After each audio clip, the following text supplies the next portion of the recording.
Mi hermano dejó embarazada a mi novia, y como si fuera poco, toda mi familia intentó obligarme a financiar su desastre con la herencia de mis abuelos. Me mantuve firme, les cerré la puerta en la cara y observé cómo su mundo se desmoronaba sin mí. Tengo 28 años y soy contador público certificado. Trabajo en una firma mediana en Denver. No es el empleo más emocionante del mundo, reviso estados financieros, preparo declaraciones de impuestos y explico a clientes testarudos por qué sus vacaciones a Hawái no califican como gasto de empresa. Pero es un trabajo estable, bien remunerado y que me permite vivir tranquilo. Compré un pequeño townhouse hace 3 años, conduzco un Honda CR-V confiable completamente pagado, y procuro llevar una vida ordenada. Mis padres criaron tanto a mi hermano menor, Renato, de 25 años, como a mí, intentando inculcarnos responsabilidad financiera. Pero está claro que solo uno de nosotros tomó el mensaje en serio. Renato siempre fue el favorito de forma tácita, aunque nunca lo dijeran abiertamente. Él era extrovertido, encantador, de esos tipos que pueden salir airosos de cualquier situación con una sonrisa. En la adolescencia fue la estrella del equipo de fútbol americano, mientras yo pasaba tardes en la biblioteca preparando exámenes. En casa había una especie de acuerdo silencioso, Renato era especial, y yo era el confiable, el prudente, el aburrido. Y créanme, ser el responsable no te gana muchos aplausos en medio de un drama familiar. Con Renato, cada error se convertía en una enseñanza entrañable, mis fallas, en cambio, eran fallas de carácter. Así funcionaba la dinámica y me acostumbré. Mis abuelos maternos murieron hace 2 años con solo 6 meses de diferencia. Él por un infarto fulminante, ella, simplemente se apagó. Estuvieron casados 58 años y toda su vida construyeron un pequeño patrimonio que valoraban como un símbolo de sacrificio y esfuerzo.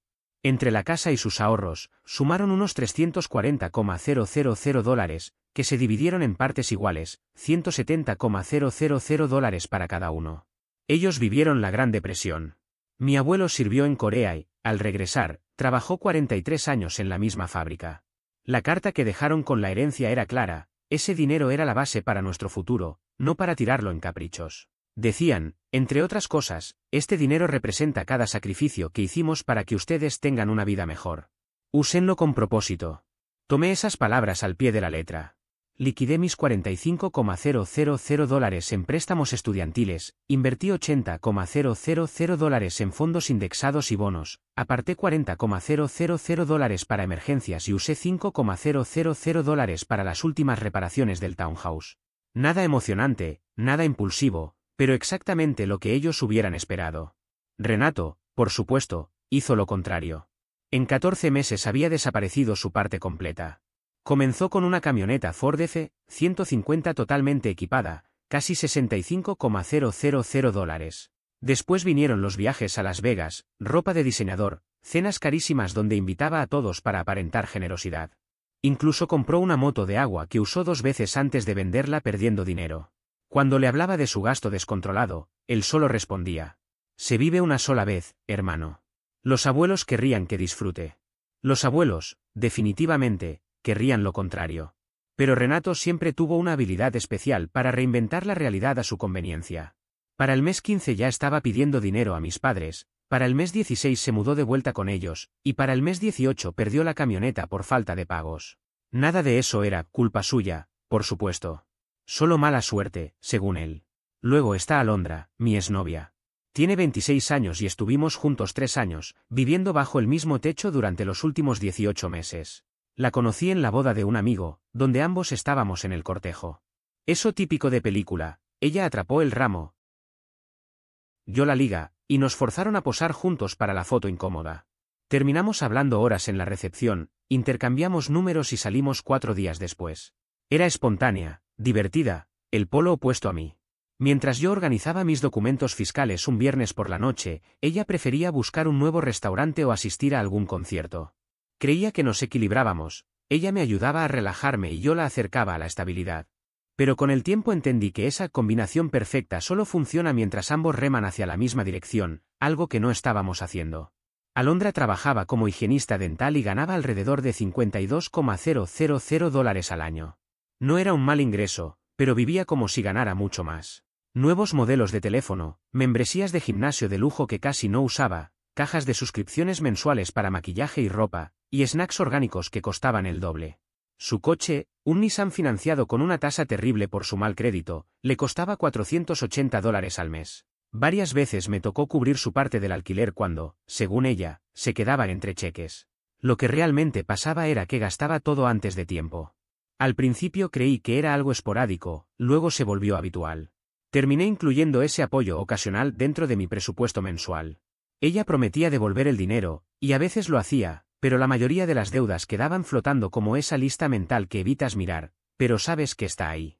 Cada conversación sobre presupuestos terminaba igual, ella asentía, decía que tenía razón, y al día siguiente regresaba a casa con $200 en ropa, porque estaba en oferta. Intentar explicarle que comprar algo innecesario con un 30% de descuento no es ahorrar, era inútil. Ahora veo todas las señales que ignoré. Cada vez que mencionaba organizar nuestras finanzas, se ponía a la defensiva. Cuando le hablaba de metas a futuro, ponía los ojos en blanco como si planificar para retirarnos algún día fuera un defecto. Incluso llegó a decir que Renato sabía disfrutar la vida, mientras yo solo pensaba en el mañana. Comentarios como, tu hermano si vive el momento o Renato no anda estresándose por cada detalle. Nunca imaginé a dónde la llevaría esa admiración tan selectiva. Pero estaba enamorado, era optimista, y creía que las diferencias podían trabajarse. Un error clásico del que muchos aprenden tarde. La revelación llegó un martes cualquiera de marzo. Salí temprano del trabajo porque tenía una cita con el dentista a las 3 de la tarde, pero alrededor del mediodía me llamaron para avisarme que debían reprogramarla. Aparentemente, parte de su equipo había dejado de funcionar. Como ya tenía la tarde más o menos libre, pensé en aprovechar para sorprender a Alondra con su comida favorita.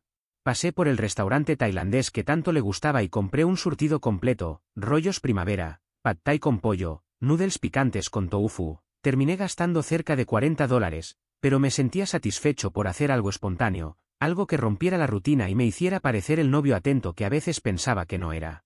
Llegué a nuestra casa alrededor de las 2:30 de la tarde y el ambiente cambió en cuanto crucé la puerta. Primero, porque el automóvil de Alondra seguía en la entrada, cuando en teoría ella debía estar trabajando hasta las 5. Segundo, la puerta principal estaba sin seguro, algo que jamás dejábamos así durante el día. Y luego escuché el sonido que confirmó lo que mi intuición ya sospechaba, ruidos provenientes de nuestro dormitorio, ruidos que ningún hombre desea escuchar en su propia casa.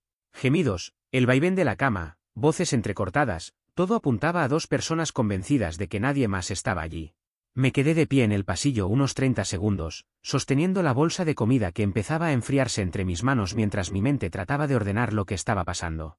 Una parte de mí quiso dar media vuelta, salir, fingir que no había visto nada, engañarme solo un poco más para conservar la ilusión de normalidad unas horas adicionales. Pero llevaba 3 años con esa mujer, había puesto dinero, tiempo, energía, y tenía derecho a enfrentar la verdad, por dolorosa que fuera. Subí las escaleras como quien avanza hacia una sentencia inevitable. Cada peldaño pesaba más que el anterior. El corazón me latía con fuerza, aunque mis manos seguían extrañamente firmes, como si me hubiera desconectado emocionalmente del momento para poder mirarlo desde afuera. Cuando abrí la puerta del dormitorio, no encontré ninguna sorpresa, allí estaban Alondra y Renato, cada uno intentando cubrirse a toda prisa, con esa mezcla de pánico, vergüenza y culpa que se forma en el rostro de quienes han sido descubiertos. Reconocí cada mueble porque yo mismo los había comprado o armado, la cama tamaño queen que adquirí en una tienda local, las mesas de noche que monté con paciencia, la lámpara que escogí personalmente. Y en medio de todo eso, mi novia y mi propio hermano en mi cama, en mi casa, como si nada. Lo curioso es que hubo un detalle completamente absurdo que se quedó grabado en mi cabeza, Renato seguía con los calcetines puestos. No me impactó la traición, ni la escena, ni el descaro, sino esa tontería, como si revelar un grado de prisa tan ridículo lo hiciera aún peor. Renato intentó hablar primero. Hermano, puedo explicarlo. Levanté la mano sin decir una palabra.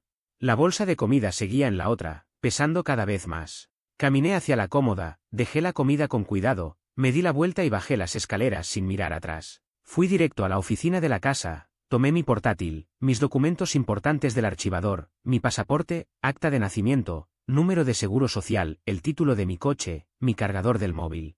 No me llevé nada más. En total, tardé 5 minutos. No grité. No lancé nada. No les di el gran enfrentamiento dramático que quizás esperaban. Simplemente reuní lo esencial y salí por la puerta principal.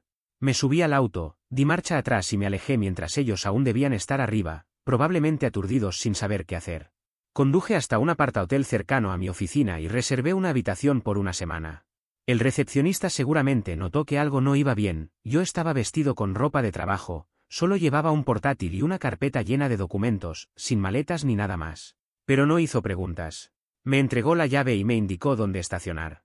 En la habitación me senté en la cama y me quedé mirando la pared casi una hora. Todo era tan impersonal: paredes beige, un edredón de poliéster, un cuadro genérico que debía estar colgado en miles de habitaciones iguales en todo el país. Parecía el escenario perfecto para aceptar que mi relación acababa de morir. A eso de las 4, mi teléfono comenzó a vibrar sin descanso. Primero fue Alondra, después Renato, luego mi madre. No respondí a ninguno.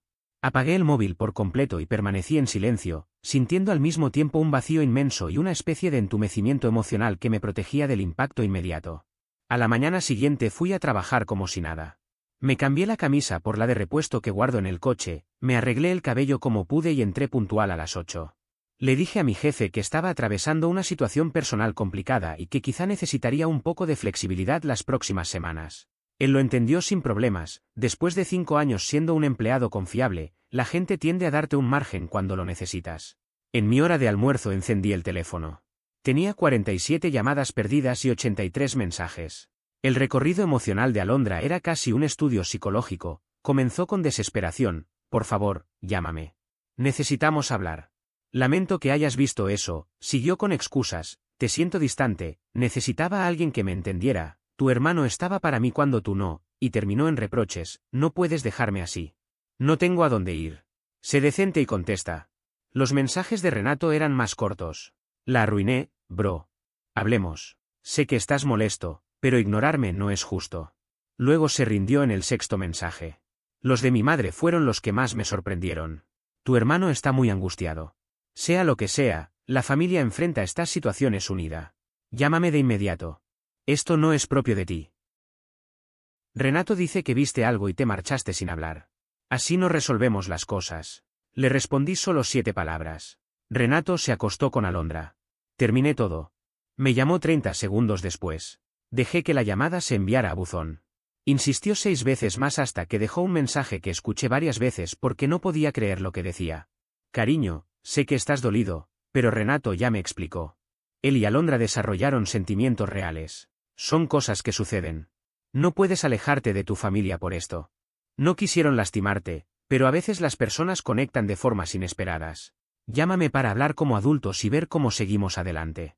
Son cosas que suceden, como si mi hermano hubiera tropezado y caído encima de mi novia por accidente. Como si esto fuera un fenómeno natural imposible de evitar, y no una traición deliberada que probablemente llevaba meses ocurriendo. No volví a llamarla. Durante los siguientes días me dediqué a organizar lo práctico con la misma precisión que aplico a las declaraciones de impuestos. Había intentado mantenerme firme durante esas semanas, concentrándome en cerrar ciclos y construir una nueva rutina, pero enfrentar la escena de mi familia en el pasillo me dejó claro que aún faltaba mucho por resolver. Hasta ese momento, todo lo que había hecho había sido práctico, casi mecánico: trámites, mudanza, cambios de contraseñas, nuevos servicios. Era una forma de mantenerme ocupado, de evitar pensar demasiado en la herida emocional que seguía latiendo debajo de todo. Cuando finalmente les abrí la puerta, sentí como si estuviera permitiendo que una parte de mi pasado, esa que estaba intentando enterrar, entrara otra vez en mi espacio. Mi departamento nuevo tenía apenas lo básico: un sillón individual que había elegido precisamente porque a Alondra le disgustaba, un sofá temporal, una mesa improvisada y varias cajas que aún no había desempacado. El lugar olía a pintura fresca y a cartón. Era un hogar en transición, un punto intermedio entre lo que había perdido y lo que todavía no terminaba de construir. Mis padres pasaron primero, observando todo con una mezcla de incomodidad y curiosidad contenida, mientras Renato avanzaba detrás de ellos intentando evitar mi mirada. El silencio que se generó al sentarse fue tenso, pesado, casi pegajoso. Podía sentir como cada uno elegía cuidadosamente sus palabras antes de pronunciarlas, como si supieran que cualquier frase fuera de lugar podía hacer que los echara en ese mismo instante. Mi madre tomó aire, como si estuviera repasando un discurso practicado frente al espejo. Cariño, entendemos tu dolor. Lo que Renato hizo no estuvo bien, dijo con voz suave, medida, como quien intenta manipular a través de la calma. Yo mantuve la mirada fija en ella, sin responder de inmediato. Era evidente que preparaba el terreno para algo más grande. Pero sigue siendo tu hermano, y ahora la situación cambió, continuó. Hay algo más que debes saber. Yo me mantuve inmóvil, aunque por dentro sentí un leve temblor. No esperaba buenas noticias. Hay un bebé, soltó finalmente. La frase golpeó como un ladrillo. Por un instante me costó procesarla, como si el mundo se hubiera inclinado ligeramente y estuviera intentando recuperar el equilibrio. Cada segundo que pasó después de eso se sintió como una eternidad. ¿Qué dijiste?, pregunté, aún sabiendo exactamente lo que acababa de oír. Mi madre, creyendo que mi shock era una invitación a seguir hablando, profundizó en el tema sin ninguna sensibilidad. Alondra está embarazada. 8 semanas. Renato va a ser padre. Y nosotros vamos a ser abuelos. Mientras ella hablaba, una serie de imágenes desagradables me cruzaron la mente, las excusas de Alondra para llegar tarde, los supuestos turnos extendidos, las salidas con amigas que jamás pude confirmar, las visitas de Renato a la casa bajo el pretexto de pedir herramientas o charlar un rato. Todas esas señales que quise ignorar por miedo a parecer desconfiado. Todo encajaba, pero de una manera tan cruel que casi hacía daño físico. Me obligué a respirar profundamente para no dejar que la rabia saliera a borbotones. Felicidades, respondí con un tono tan vacío que incluso a mí me resultó desconocido. Mi padre decidió intervenir entonces, inclinándose hacia adelante con ese gesto que siempre usaba cuando pretendía tener una conversación madura y racional. Mira, hijo. Renato está en una situación complicada, comenzó, como si yo no lo supiera ya de memoria. No tiene ahorros. Solté un bufido apenas audible. Vaya sorpresa, murmuré. Él lo pasó por alto, como si no lo hubiera escuchado. El salario de Alondra no es suficiente, y ellos, bueno, van a necesitar ayuda. Es momento de que la familia se una. Desde pequeños nos enseñaron que nos apoyamos unos a otros. Tus abuelos siempre valoraron eso. Era impresionante la facilidad con la que podían torcer la narrativa para hacerme parecer el egoísta, cuando la traición no había sido mía. Estaba escrito en sus caras, especialmente en la de mi madre, estaban allí para convencerme, persuadirme, presionarme, y si nada de eso funcionaba, para culpabilizarme. Ni siquiera te hemos pedido nada todavía, añadió ella, fingiendo indignación. No asumas lo peor. Me van a pedir dinero, respondí sin rodeos. Más precisamente, mi herencia. Y ya adelanto que la respuesta es no. Fue en ese momento cuando Renato se animó a hablar. Su tono tenía esa cadencia típica de alguien que ha sido entrenado para decir exactamente lo correcto. Hermano, sé que fallé. Sé que tienes todo el derecho del mundo a estar furioso conmigo. Y créeme, me arrepiento, dijo, intentando sonar sincero. Pero ahora no se trata de nosotros. Hay un bebé que no pidió nada de esto. Tu futuro sobrino o sobrina. ¿No quieres que tenga un buen comienzo? Me quedé en silencio unos segundos, observándolo con atención.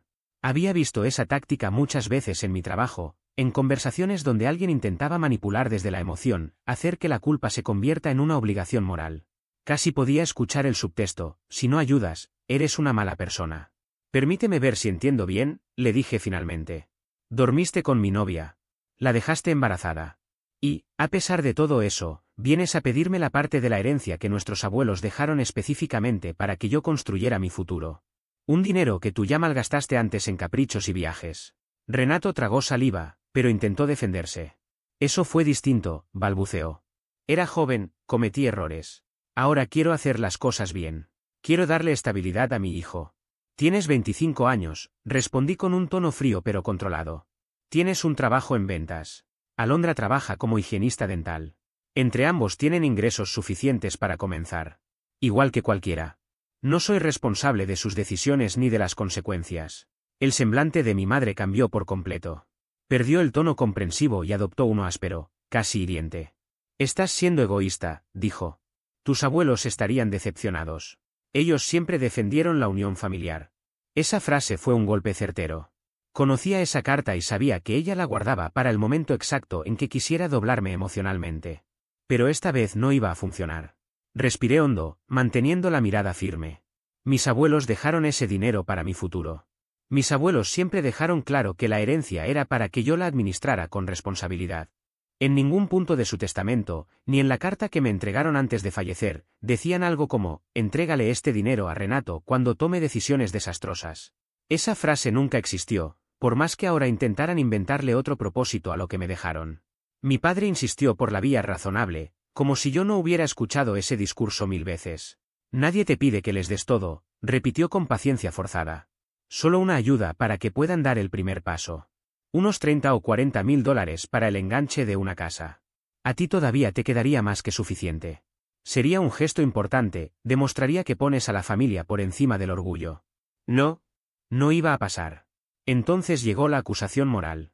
¿De verdad vas a permitir que el hijo de tu hermano crezca con carencias solo porque estás resentido por una mujer?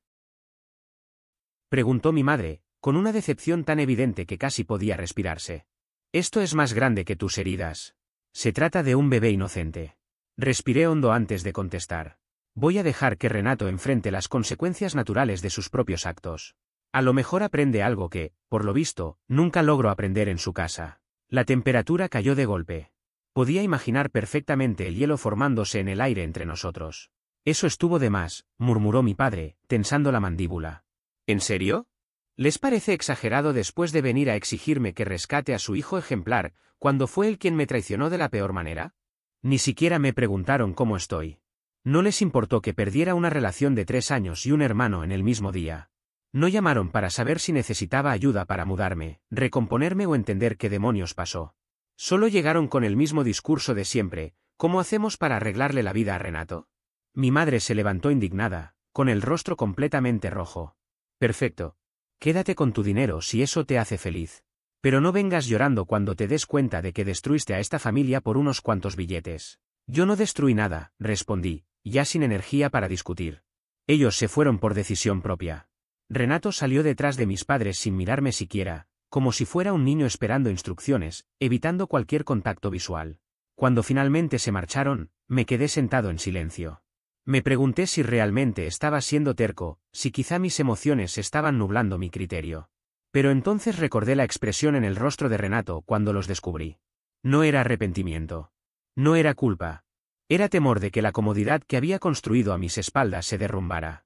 No le dolía haber dormido con Alondra, le dolía haber sido descubierto. 2 días después, empezó lo que solo puedo describir como una campaña de hostigamiento. Era tan evidente la coordinación que resultaba casi ridícula. Mi teléfono se volvió un campo de batalla, llamadas, mensajes, notas de voz, todos repitiendo el mismo guión. Parientes que apenas recordaba comenzaron a comunicarse para decirme que estaba siendo cruel.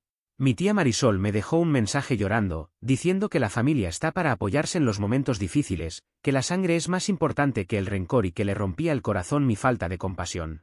Mi tío Rodolfo envió un texto larguísimo lleno de citas bíblicas sobre perdonar y poner la otra mejilla. Incluso los padres de Alondra aparecieron enviándome una carta certificada donde aseguraban que yo tenía una obligación moral de apoyar a su hija y a su futuro nieto. Según ellos, Renato les había contado que yo actuaba movido por despecho y que no aceptaba que él y Alondra se hubieran enamorado de verdad. La frase "encontraron el amor verdadero" estaba escrita así, tal cual, como si esto fuera una telenovela adolescente y no una traición directa de 2 personas en quienes confiaba. El relato que todos compartían era idéntico: yo era el ex dolido que no toleraba que Alondra y Renato hubieran encontrado la felicidad juntos. Yo estaba usando la herencia como un arma. Yo era frío, egoísta y obsesionado con el dinero. Nadie preguntó por la secuencia real de los hechos. Nadie quiso escuchar mi versión. Empecé entonces a documentar absolutamente todo: capturas de pantalla, grabaciones de voz, legales en Colorado, copias de cada correo y carta. Organicé una carpeta en mi computadora llamada "Conflicto familiar" y fui llenándola. Una parte de mí sospechaba que quizá necesitaría ese material si las cosas escalaban legalmente. La otra parte solo quería ver pruebas tangibles de que esto no era una exageración de mi mente, sino un ataque coordinado. Luego vino la estrategia pasivo-agresiva de mi madre en redes sociales. Publicaba frases ambiguas sobre cómo algunos hijos abandonan los valores familiares cuando reciben dinero, cómo la avaricia corrompe, cómo ella rezaba para que ciertas personas recordaran lo que realmente importa. Los comentarios de sus amigas eran un coro de apoyo. Ella respondía con mensajes cuidadosamente redactados que insinuaban todo sin decir nombres. Tomé capturas de eso también. Había que reconocerle la habilidad: lograba retratarme como el villano sin mencionarme directamente. Un conocido nos informó que Renato y Alondra se habían mudado con mis padres. La casa adosada donde vivíamos había resultado demasiado costosa sin mi contribución, y Alondra, según confesó a nuestra amiga en común, Fiorella, no podía pagar los $1.400 del alquiler por su cuenta. Renato apenas mantenía a flote su propio departamento, así que ambos terminaron acomodándose en su antigua habitación, la misma que todavía tenía un póster de Star Wars pegado en la pared. Decían que estaban ahorrando para su propio lugar, pero todos sabíamos que su verdadero plan era esperar a que yo cediera. 4 meses después de iniciarse todo este desastre, mi padre me llamó. Su tono no era el mismo de siempre, se escuchaba cansado, sin autoridad. Tu madre tuvo que tomar turnos extra en el hospital, dijo sin rodeos. Renato no puede trabajar horas adicionales porque Alondra necesita ayuda con el embarazo.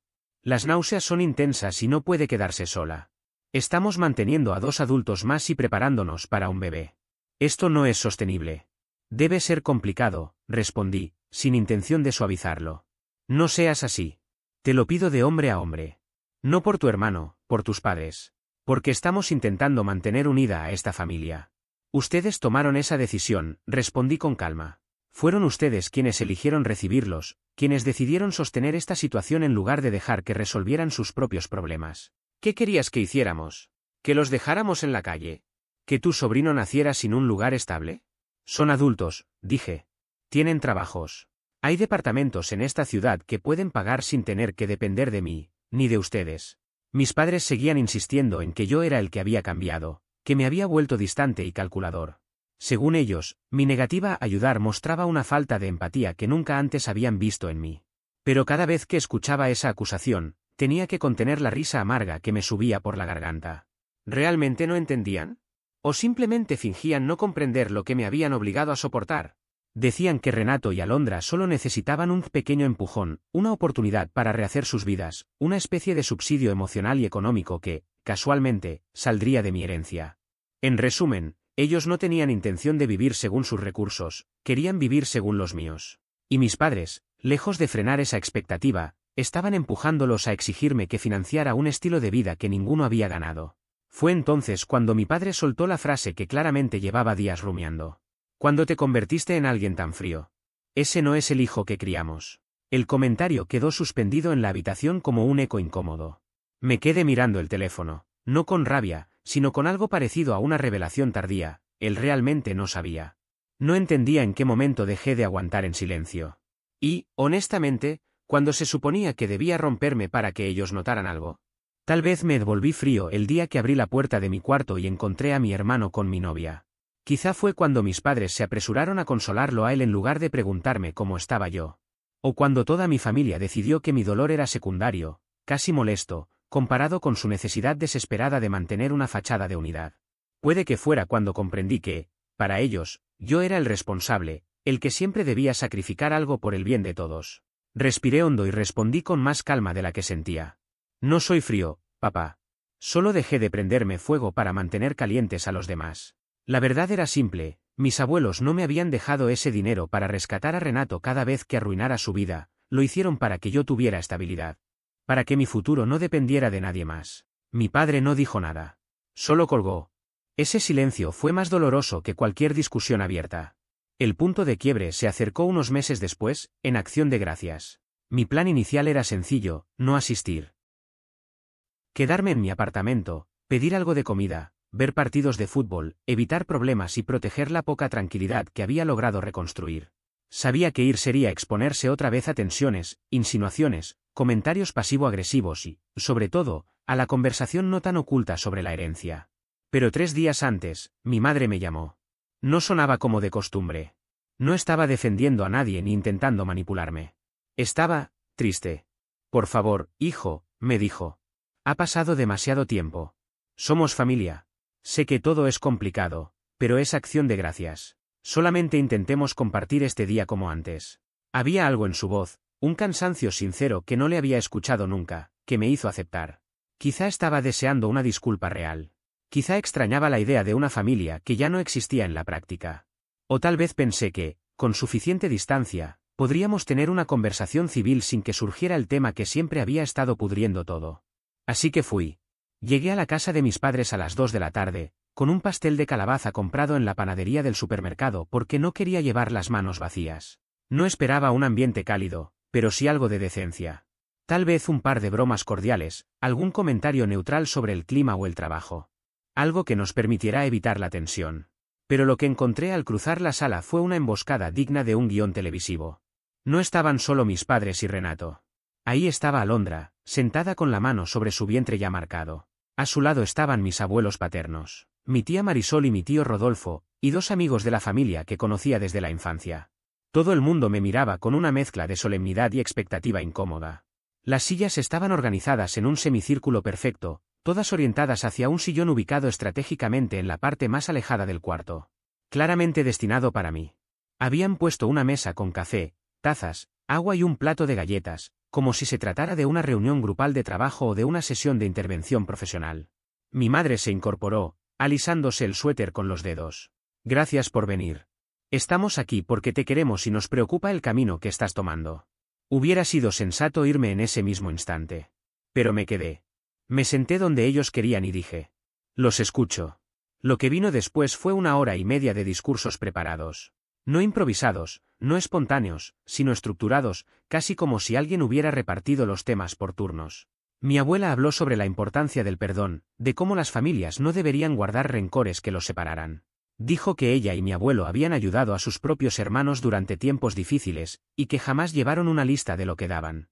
Mi abuelo siguió con una anécdota de los años 70, cuando prestó dinero para que su hermano iniciara un negocio.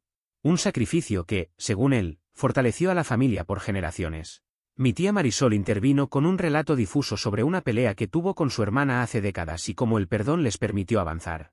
Mi tío Rodolfo, siempre devoto, compartió versículos bíblicos sobre la generosidad y la importancia de acumular tesoros en el cielo, no aquí en la tierra. Luego vino el gran acto. Renato se levantó, y Alondra lo acompañó, con la mano sobre el vientre como si estuviera en una fotografía de anuncio familiar. Sé que cometí un error imperdonable, comenzó él, con la voz entrecortada. Sé que te lastimé profundamente. Traicioné tu confianza, destruí nuestra relación. Entiendo si no quieres volver a saber de mí. Pero, señaló el abdomen de Alondra, esto no tiene la culpa. Este bebé no pidió nacer así. También es tu sobrino o sobrina. ¿No quieres que tenga una vida digna, un hogar estable, oportunidades como las que tuvimos nosotros?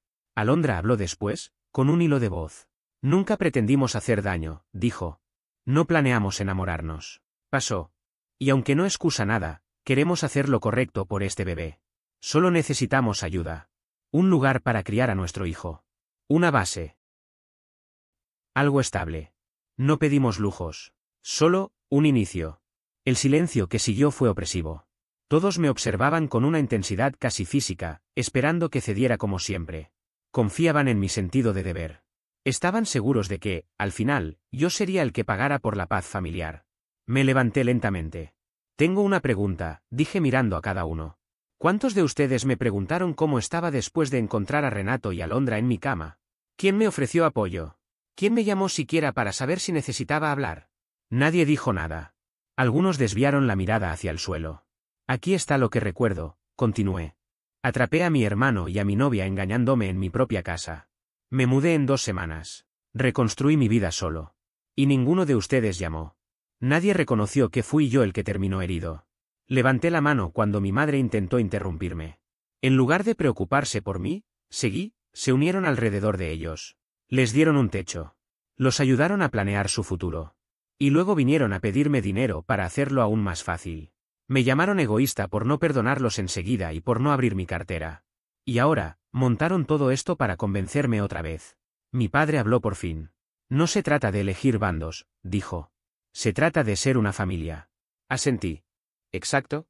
Y en una familia real, cada uno se hace responsable de las consecuencias de sus decisiones. Renato tomó una decisión. Alondra tomó una decisión. Y ahora deben vivir con lo que hicieron. No soy yo quien debe arreglarlo por ellos.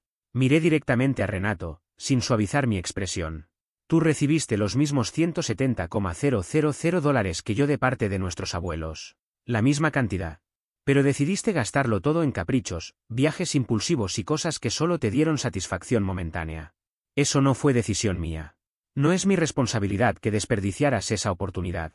Y definitivamente no es obligación mía cubrir ahora las consecuencias de tus decisiones. Luego volví la mirada hacia mis padres, sintiendo como la tensión se acumulaba en el aire.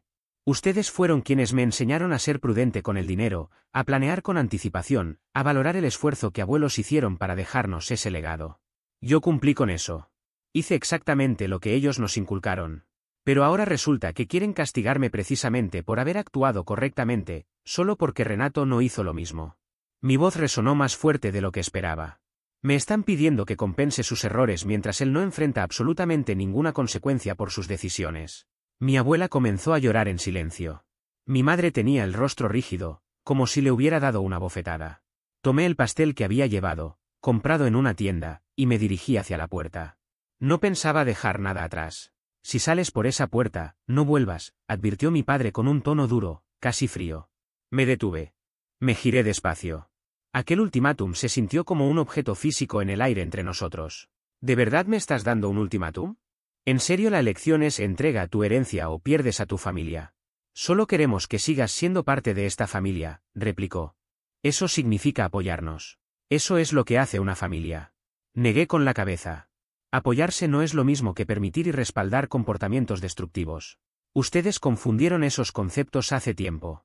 Probablemente porque siempre ha sido más fácil presionarme a mí que exigirle responsabilidad a Renato.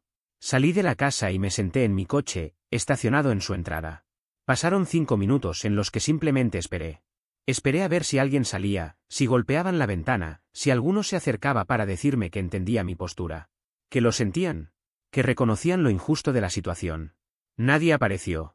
Los meses que siguieron fueron extrañamente silenciosos, una calma que se sentía a la vez liberadora y, en ocasiones, solitaria. Bloqueé a buena parte de mi familia extendida en redes sociales y dejé de contestar llamadas de números desconocidos. Decidí concentrarme únicamente en reconstruir mi vida. En el trabajo me iba mejor que nunca. Me ascendieron a senior accountant, con un aumento del 15%. No tener la carga emocional de una familia disfuncional me permitía enfocarme más. Comencé a ir al gimnasio con regularidad y finalmente veía resultados. Incluso desarrollé una afición por cocinar, explorando recetas simples que funcionaban para una sola persona. Volví a acercarme a amigos que había descuidado mientras estaba con Alondra. Compañeros de la universidad que estaban encantados de volver a reunirse conmigo para tomar algo o ver un partido sin drama de por medio. Un día, por un amigo en común, me enteré de que Alondra había dado a luz a una niña en febrero. No recuerdo el nombre que eligieron, era uno de esos nombres modernos que parecen sacados de una página de tendencias. Renato, al parecer, publicó fotos en Facebook. No las vi, pero me las describieron, que la niña tenía los ojos de él y el cabello de ella, que todos decían que era preciosa. Mis padres incluso me enviaron una tarjeta anunciando la llegada de mi sobrina. Dentro había una nota escrita con la delicadeza habitual de mi madre. Tu sobrina es hermosa. Merece conocer a su tío. Por favor, reconsidera tu postura. La vida es demasiado corta para estas divisiones familiares. No respondí. En abril, mi madre apareció en mi apartamento sin avisar. Abrí la puerta un martes, alrededor de las 7 de la noche. Cuando la vi, noté un cansancio en su rostro que me preocupó a pesar de todo lo que había ocurrido. ¿Estás bien?, pregunté. ¿Puedo pasar? Se sentó conmigo en la mesa del comedor. Miró alrededor, los muebles nuevos que había ido comprando, las plantas que por fin estaba logrando mantener vivas, las imágenes enmarcadas, todo lo que formaba la vida que había construido sin ellos. Has hecho un buen trabajo, dijo con voz suave. Estoy manejando las cosas, respondí. Lo sé. Juntó las manos, observándolas como si buscara valor ahí. He estado pensando mucho en lo que pasó en Acción de Gracias, en lo que dijiste. Guardé silencio, dejándole espacio para continuar. Tenías razón, admitió finalmente. No verificamos cómo estabas tú. Estábamos tan enfocados en controlar la situación con Renato y Alondra que ignoramos que tú también estabas dolido. Cuando levantó la vista, noté un arrepentimiento genuino. Lo siento. Una madre debería cuidar a todos sus hijos por igual, especialmente cuando uno está herido. Y yo fallé en eso. Era la primera disculpa real que recibía de alguien de la familia. Aprecio que lo digas, respondí. De verdad. Pero aún quiero pedirte que reconsideres volver. No por el dinero. Por la familia. Tu sobrina debería conocer a su tío. Renato quiere arreglar las cosas, aunque no sabe cómo expresarlo. Las cosas están difíciles y podríamos. Mamá, basta, la interrumpí. Se detuvo al instante. Acepto tu disculpa por no haber estado ahí para mí, continué. Y eso sí significa algo. Pero no voy a volver. No a una dinámica donde los errores de Renato se encubren y los míos se juzgan. No a un entorno donde se espera que yo me sacrifique para que los demás estén cómodos. Viví así 28 años y solamente me hizo daño. Ella frunció el ceño. Entonces, ¿vas a cortar todo vínculo? ¿Nunca verás a tu sobrina? ¿Nunca hablarás con tu hermano? Voy a proteger mi paz. Si eso implica alejarme de ustedes, entonces sí, supongo que lo haré. Se levantó lentamente. En la puerta se dio vuelta una última vez. Tu padre está decepcionado. Esperaba más de ti. Antes eso me habría atravesado el pecho. Pero ahora, simplemente me encogí de hombros. Papá ha estado decepcionado de mí desde que descubrí que no era Renato. Y puedo vivir con eso. Eso no es justo, respondió. Tampoco lo ha sido nada de lo ocurrido este último año. Pero aquí estamos, tomando decisiones sobre cómo seguir adelante. Se marchó. No volví a verla desde ese día, aunque todavía recibo tarjetas suyas en mi cumpleaños y en Navidad, con breves mensajes deseándome lo mejor. Han pasado 8 meses desde aquella conversación. Mi vida es sorprendentemente tranquila, aunque no en el sentido vacío o silencioso que imaginaba al principio, sino en una calma llena de propósito. Las cosas encontraron otro ritmo. Me acostumbré a decisiones tomadas sin pedir permiso ni esperar validación. Cada día se siente más como si hubiera recuperado un terreno que siempre había sido mío, pero que nunca me habían permitido ocupar por completo. Me enteré, a través de conocidos que aún mantienen contacto con mis padres, que Renato y Alondra se mudaron en julio a un pequeño apartamento de una sola habitación. El lugar no está en la mejor zona de la ciudad, pero es lo que encontraron dentro de su presupuesto. Dicen que la renta es más económica de lo normal y que por eso aceptaron el barrio, aunque algunos amigos comentan que el edificio necesita mantenimiento. Mis padres, por su parte, siguen muy involucrados. No solo cuidan a la bebé varios días de la semana, también los acompañan a citas médicas, trámites y cualquier cosa que se les complique. No me sorprende. Siempre han asumido que si alguien en la familia comete errores, el resto debe adaptarse para amortiguar las consecuencias. Para ellos es una forma de demostrar cariño. Para mí, es repetir patrones que nunca funcionaron. Aunque me llegue información de manera indirecta, ya no siento esa presión en el pecho que antes aparecía al pensar en lo que debería hacer. Ahora simplemente escucho, asiento, y continúo con mi vida. No porque me dé igual, sino porque finalmente aprendí que la responsabilidad afectiva no equivale a sacrificar mi bienestar por decisiones que no tomé. Mientras tanto, mi propia vida ha seguido creciendo. Terminé de amueblar el apartamento a mi gusto, sin tener que imaginar si a otra persona le molestaría un color o una decoración. Me involucré en proyectos nuevos dentro del trabajo, tomé un curso de finanzas avanzadas y conocí personas con intereses parecidos. Redescubrí hobbies que había dejado de lado por años, leer por las noches, salir a caminar sin rumbo, dedicar tiempo a mejorar mi salud. Incluso viajé un fin de semana a una ciudad cercana solo por el gusto de cambiar de ambiente, algo que nunca habría hecho antes sin planificarlo para dos. Y lo más curioso es que, pese a todo, no siento rencor. No tengo ganas de volver para demostrar algo. Tampoco estoy esperando que ellos recapaciten, ni espero una llamada, ni una invitación a una comida familiar. Lo que sí tengo es una claridad que antes no existía, no necesito recuperar un lugar en un sistema que nunca me trató como un igual. A veces pienso en mi sobrina. No en un sentido doloroso, sino como una constatación de que la vida sigue su curso, incluso sin mí. Quizá algún día nuestros caminos se crucen, quizá no. No tengo prisa por averiguarlo. Por ahora, es suficiente saber que puedo avanzar sin arrastrar culpas que no me corresponden. Mi familia tomó sus decisiones. Yo tomé las mías. Ellos eligieron un camino donde cubrir los errores de Renato es parte del día a día.